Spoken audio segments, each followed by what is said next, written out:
একটা ছোট্ট বাবু যে কিনা জন্মের পর থেকেই দুধ টেনে পরিশ্রম করে তাকে খেতে হয়, সে যদি পরিশ্রম না করে দুধ না টানে তাহলে তার পেটে ক্ষুধা নিবারণ হবে না। অথচ সে কিন্তু মানে খাবার কি পরিশ্রম কি সেটা কিন্তু সে কিছুই বুঝে না। সে জাস্ট ক্ষুধা মানে ক্ষুধা তার পেটে ক্ষুধা লাগছে, এর জন্য তাকে দুধ টেনে খাইতে হবে। মানে তাকে জন্ম থেকে বোঝানো হইতেছে যে তোমাকে পরিশ্রম করতে হবে, পরিশ্রম করেই খেতে হবে, পরিশ্রম ছাড়া তোমার জীবনে কোনো কিছু জুটবে না, খাবার আসবে না। মানে আমাদের সৃষ্টির শুরু থেকে আমরা যেখানে পরিশ্রম করে খাবার খাইতে হচ্ছে, সেখানে আপনি কি করে ভাবতেছেন যে আপনার জীবনটা পরিশ্রম ছাড়াই ভাগ্য পরিবর্তন হয়ে যাবে? আপনার ভাগ্যটা এমনি বদলে যাবে। আর নিজে বসে বসে খাবেন আর দোষ দিবেন খোদাকে যে আমার কপালে লেখা নাই, আল্লাহ আমাকে দেয় নাই।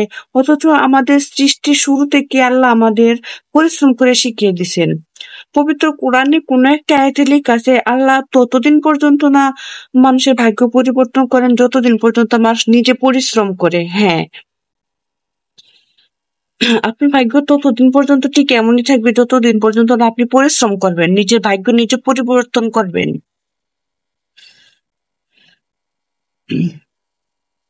নিজে পরিশ্রম করে নিজের ভাগ্য বদলান, উপর আল্লাহকে দোষ দিয়ে কোনো লাভ নাই। ঠিক আছে? আর নিজের কপালকে কখনোই দোষারোপ করবেন না, কেননা ভাগ্য ঠিক তখনই পরিবর্তন হবে যখন আপনি নিজে চেষ্টা করবেন। আর খাবার কখনোই আপনার মুখে আপনা আপনি চলে আসবে না, খাবার তৈরি করতেও কিন্তু অনেক পরিশ্রম করতে হয়। ঠিক আছে? তাই মানুষ, কতগুলো মানুষ শুধু শুধু মানে নিজে পরিশ্রম করবে না, শুধু শুধু নিজের ভাগ্যকে দোষারোপ করবে আর বলবে আল্লাহ আমার কপালে কি লেখা ছিল, আল্লাহ আমার ভাগ্যটা কেন এমন লিখলো।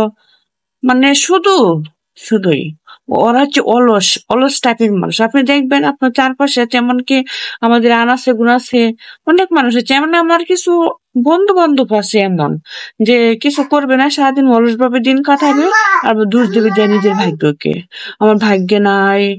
আরে ভাই, কেউ ভাগ্য নিয়ে জন্মগ্রহণ করে না, ভাগ্য নিজেকে নিজে পাল্টাইতে হয়। ঠিক আছে? ভাগ্য তখনই পাল্টাবে যখন আপনি নিজে পরিশ্রম করবেন। কেউ দুনিয়াতে আহামরি বড়লোক হয়ে আসে নাই, সবাই নিজে পরিশ্রম করেই ভাগ্য পরিবর্তন করছেন। আল্লাহ জন্মের সময় আমাদেরকে জমি বাড়ি দিয়ে কিন্তু জন্ম দেয় না, আমাদেরকে জাস্ট একভাবেই জন্ম দিচ্ছেন। আর ঠিক আছে, আর জন্মের পর থেকে তিনি পরিশ্রম করে আমাদেরকে শিখিয়েই দিচ্ছেন যে পরিশ্রম ছাড়া তোমার পেটে খাবার জুটবে না। আপনি বলার যেখানে ছোট একটা বাচ্চা পর্যন্ত ছাড় পান নাই যে পরিশ্রম করা ছাড়া নিজের বা জীবনে খাবার জুটবে না, সেখানে আপনি কি করে নিজের আপনার কপালকে দোষারোপ করেন আর আল্লাহকে দোষারোপ করতেছেন? সত্যি মানুষ পারেও বটে বলতে হবে।